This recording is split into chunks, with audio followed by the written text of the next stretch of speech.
Uh, most of the new buildings are next to the marsh, which used to be a lake a long time ago. The Abnegation Volunteer Agency my mother works for is responsible for most of those renovations. When I look at the abnegation lifestyle, as an outsider, I think it's beautiful. When I watch my family movie in harmony, when we go to dinner parties and everyone cleans together afterward without having to be asked. When I see Caleb help strangers carry their groceries, I fall in love with this life all over again. It's only when I try to live it myself that I have trouble. It never feels genuine. But choosing a different faction means I forsake my family permanently.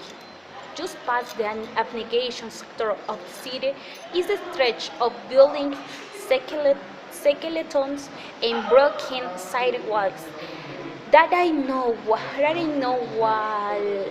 walk through.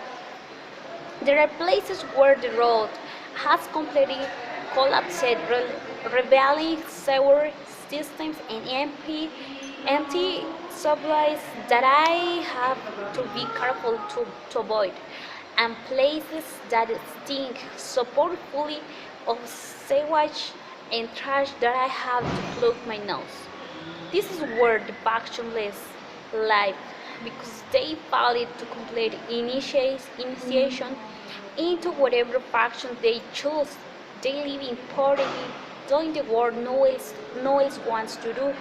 They are janitors and construction workers and garbage collectors. They make fabric and operate trains and drive buses. In return for in return for the work, they get food and clothing. But as my mother says, not enough of either. I see factionless men standing on the corner of head. He wore ragged brown clothing and skin sacks from his house. He stares at me and stares back at him, unable to look away. Excuse me, he said, his voice is raspy. Do you have something I can eat? I feel alone in my truck. A stern voice in my head says, "Do your head and keep walking." No, I shake my head. I should not be afraid of this man. He needs help and I am he needs help and I am supposed to help him. Yes, I say. I reach into my bag. My father tells me to keep food in my bag at all times for exactly this reason. I offer the man a small bag of red apple slices.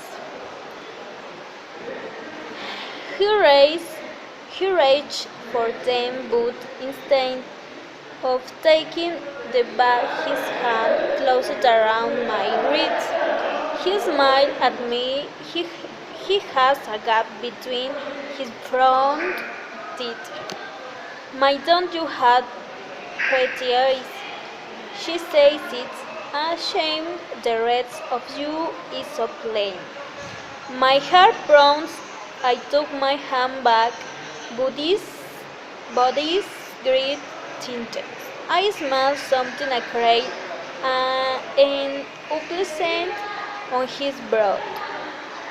"You look a little young to be walking around by yourself, Steve," she says. I stop tugging and stand up straighter. I know I look young. I don't need to be reminded. I am older than I look. I retro I am 16. Hey, Moni. Hey, Who has worked in the abnegation volunteer agency? his mom is responsible for the renovation of the city. How did Beatrice admire her family? Um, he is in harmony and helping anyone who needs it. Where did the non-faction live? In collapsed place and smelly.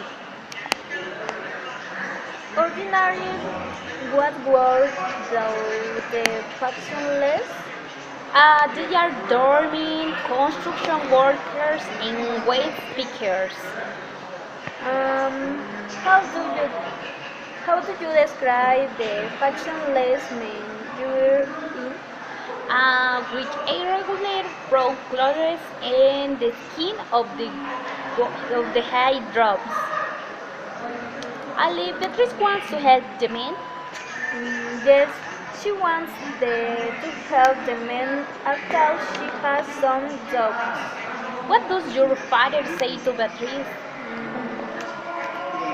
While she looks for her father, she tells him that she always has food in her bag.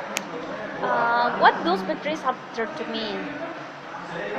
Beatrice gave her a small bag of the apples sliced. What happens after Beatrice gives the fruit to the men? The man takes her dog and she feels nervous. Who pers- who perceives Beatrice when the man speaks to her? She begins to perceive an uplustan smell. Oh, that's it. That's it.